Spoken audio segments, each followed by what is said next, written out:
When I got home, the house was quiet. Too quiet. The kind of quiet that feels staged. The dining room lights were still on. The smell of burnt candles and sugar lingered. And there he was, my son, sitting alone at the kitchen table, his face swollen from crying. 13 candles, one untouched cake. No laughter, no guests. He looked up when he heard me, tried to smile, failed. They said there wasn't a seed left. I froze. My wife's voice drifted from the other room, light, casual, too casual. Your mother stopped by for dinner. Everything went fine. But it didn't. Nothing about the air felt fine. That's when I noticed the dining table. 12 chairs, all neatly placed. One extra in the corner, folded, unused. That was the moment something in me went silent. Not rage, not grief, something colder. My mother-in-law had always played her games, small cuts wrapped in politeness, little things, correcting my son's manners in front of guests, whispering about how he takes after his father's coldness, turning every gathering into a quiet performance of dominance. But that night, she'd crossed into cruelty. I could picture it clearly, my son standing by the table, waiting, uncertain, while she smiled and said there were no seats left. The others, my wife included, pretending not to notice. My wife, silent. That was what broke me, not the act itself, but her silence.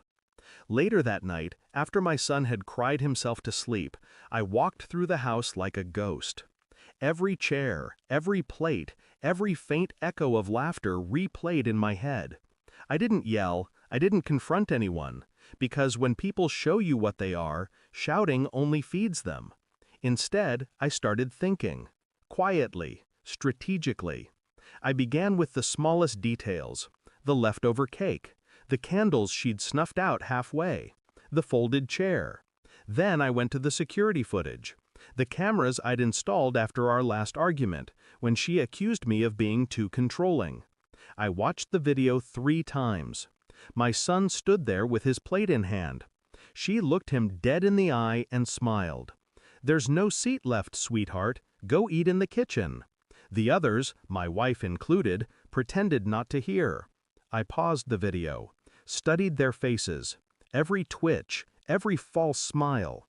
It wasn't just cruelty, it was hierarchy, a silent rehearsal of who mattered. I sat in the dark for a long time after that, the screen glowing faintly. The plan came to me slowly. It wasn't revenge, not in the cinematic sense. It was memory. People forget words. They don't forget what they're made to feel. So I decided to make her feel what my son did. Powerless, isolated, unseen. The next morning, I woke before dawn. While everyone slept, I rearranged the dining room. 12 chairs, perfectly aligned, surrounding the table. One empty chair, his, set at the head, marked with his name. And beside it, her seat, gone, removed. I placed a framed photo on the table, my son in the kitchen, tears streaming, birthday candles glowing faintly in front of him. Below it, a handwritten note. This was your seat. By the time they came downstairs, the light was soft and gold. My wife froze first. Then her mother. No one spoke. She tried to laugh, to diffuse it, but the silence devoured her.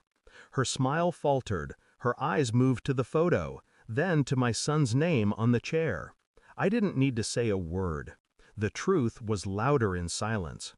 She turned to me, trembling. What kind of man does this? I looked at her, calm, the kind who remembers. Then I called my son to the table. "Breakfast is ready," I said softly. He hesitated, still unsure, but I pulled out the chair with his name on it. He sat, slowly, carefully. My mother-in-law couldn't meet his eyes. For the first time in her life, she didn't have a seat. She left before noon, didn't say goodbye, didn't return for weeks. When she finally did, she spoke to me with a new kind of caution, measured, brittle. And I said nothing. I didn't do it to punish her, not really. I did it so she'd never forget how it felt, to stand in a room full of family and realize she didn't belong. Cruelty teaches quickly when it comes home. My son never knew the full story. He didn't need to. All he remembers is that one morning his seat was waiting for him again, and hers wasn't. Some lessons don't need words, just silence and an empty chair. Thanks for watching. Don't forget to like, share, and comment. Subscribe now to Cheating Stories Insight World for more amazing stories.